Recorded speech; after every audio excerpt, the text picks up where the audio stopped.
বাঙালির চিরায়ত কৃষ্টি, সংস্কৃতি এবং সনাতন ঐতিহ্যকে পুনরুদ্ধার করতে এক অপূর্ব উৎসবের সাক্ষী থাকল কলকাতা। আন্তর্জাতিক বৈষ্ণব ভাবামৃত কমিটির দমদম শাখার পরিচালনায় কলকাতার সুভাষনগর সেকেন্ড বাইলেন এলাকায় সাড়ম্বরে উদযাপিত হল ছোটদের হাতে রথযাত্রা ও বাংলার ঐতিহ্য হরিনাম সংকীর্তন মহোৎসব। ঐতিহ্যবাহী এই উৎসবের মূল আকর্ষণ ছিল ক্ষুদেদের স্বতঃস্ফূর্ত অংশগ্রহণে শ্রী জগন্নাথ দেবের রথোত্থান।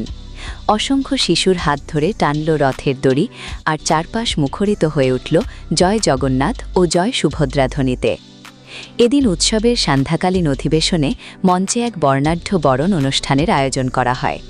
আন্তর্জাতিক বৈষ্ণব ভাবামৃত কমিটির দমদম শাখার বিনীত প্রয়াসে আয়োজিত এই বিশেষ মঞ্চে উপস্থিত নবনির্বাচিত বিধায়ক মহাশয়াসহ বিশিষ্ট আইনজীবী সুরঞ্জন মজুমদার, গৌতম বন্ধু মহারাজ, অরিজিৎ বক্সি এবং তপন পাল মহাশয়কে উত্তরীয় ও পুষ্পস্তবক দিয়ে সশ্রদ্ধ বরণ করে নেওয়া হয়।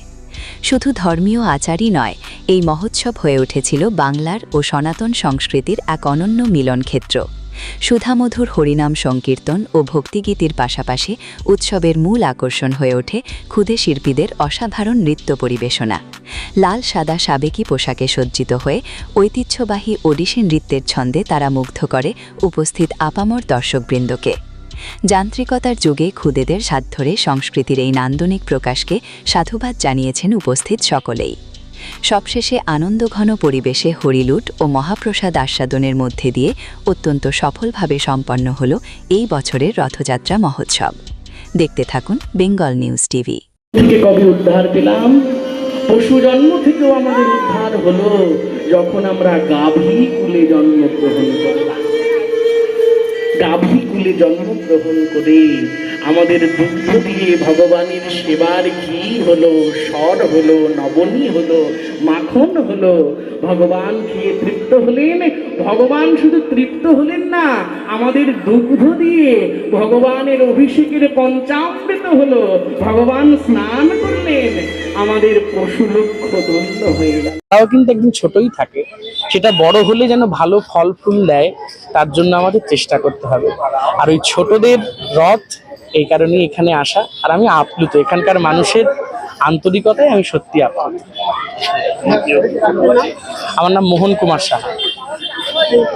হচ্ছে যে আমি যে প্রোগ্রামটা মানে আমার সন্তানেরা যে আয়োজন করেছে আর কি, আমি জাস্ট একটু সাথ দিয়েছি আর কি। ওরা যেভাবে করেছে এটা আমরা সত্যি অকল্পনীয় ব্যাপার আর কি। আমার এক সন্তান রয়েছে খদ্দার, তার যে ভক্তি মানে আমাকে সত্যি বিস্মিত করেছে। এবং ওই তমাল বাবা আমার ছেলেকে তার একটা ভাই বলে মেনে নিয়েছে আর কি, তমাল আর তপনেশ। যাই হোক, ঘটনা হচ্ছে যে আমি চাই আমার ছেলে বলে নয়, যতগুলো ছেলে একসঙ্গে আমার এখানে রয়েছে সবাই আমার সন্তান নয়, সকল সন্তানই আমার সন্তান। যদি আমরা মানতে পারি, দেখবে সকল সন্তানরাই আমাদের মানবে। আমরা আসলে কি আমাদেরটাই বেশি ভাবি, পরেরটা ভাবি না, এটা ভুল। সকল সন্তানকে একভাবে দেখতে পারলে দেখতে পারা যাবে যে সবাই সন্তান, আমরা তো তুচ্ছ মাত্র। তাই সন্তানরাই আস্তে আস্তে গড়ছে। এরপরে দেখা যাবে যেটা সেটা হচ্ছে যে আমরা ওদের দায়িত্ব দেবো, যেটা এবছর আমাদের 10 লক্ষ ঘন্টা গীতাপাঠ হবে ব্রিগেড পয়েন্ট ময়দানে। সেখানে আমাদের যে শঙ্খ এবং উলুধ্বনি ধ্বনিত হবে, এই পশ্চিমবঙ্গে যে একটা পিছিয়ে পড়ার যে জায়গা ছিল, সেই জায়গাটা থেকে আমরা সনাতন ধর্মকে আবার এগিয়ে নিয়ে যেতে পারবো। এই 15টা বছর আমি কিছু বলছি না, আমাদেরই দোষ। তার কারণ হচ্ছে যে আমরা সহ্য করে রেখেছিলাম।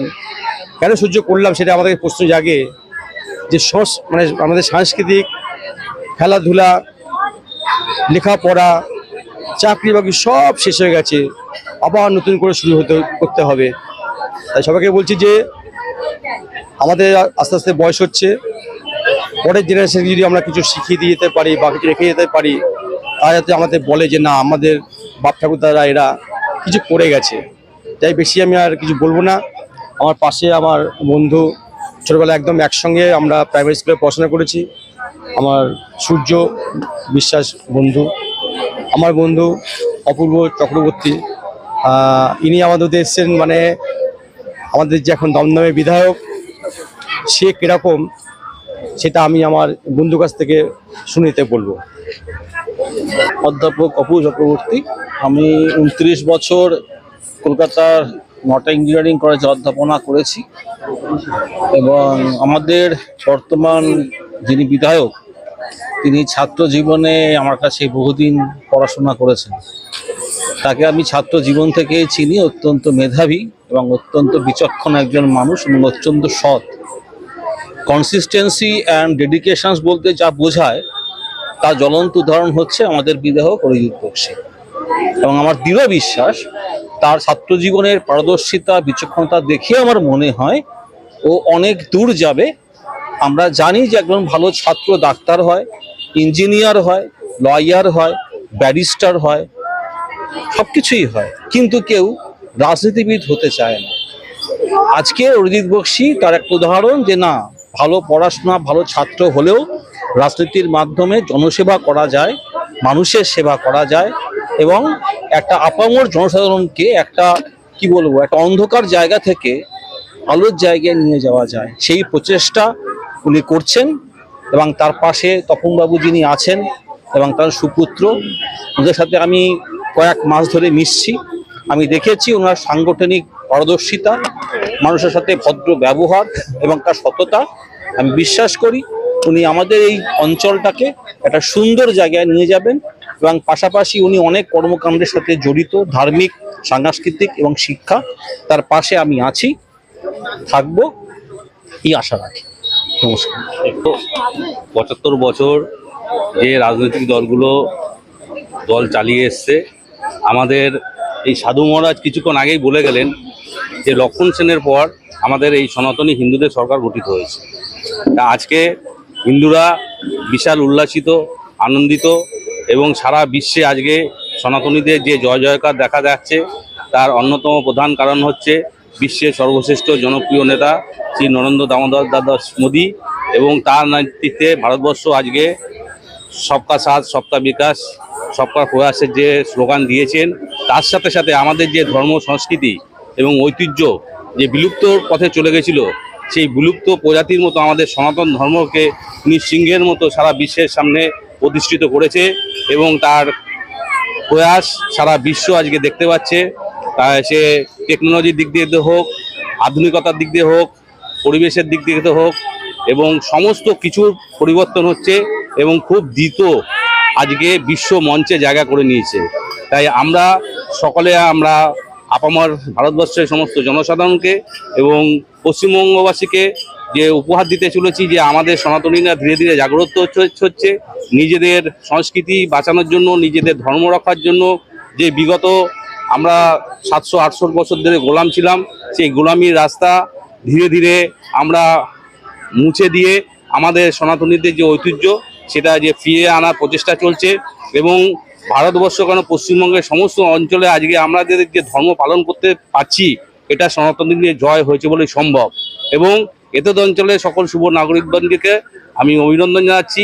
তারা যে আজকে পাড়ায় পাড়ায় আমাদের সনাতনীদের যে বিভিন্ন সাংস্কৃতিক অনুষ্ঠান, সে জয় জগন্নাথ বলুন, হনুমান জয়ন্তী বলুন, রামনবমী বলুন, যে পালিত হচ্ছে, এর জন্য আমাদের পশ্চিমবঙ্গবাসী এবং আমাদের সনাতনী হিন্দু ভাইরা বিশেষ করে খুশি। এবং জিহাদিদের যারা যে আক্রমণ আমাদের কোনো হিন্দু ধর্মের প্রচার করতে গেলে বা আমরা অনুষ্ঠান পালন করতে গেলে যে দেখা যেত, সেইটা কিন্তু নতুন সরকার আসার পর একদম জিরো টলারেন্স হয়ে গেছে। এবং ভবিষ্যতে আপনারা দেখতে পারবেন সনাতনীদের সত্যের জয় হবে এবং অধর্মের পরাজয় হবে। দেখতে থাকুন, সঙ্গে থাকুন বেঙ্গল নিউজ টিভি।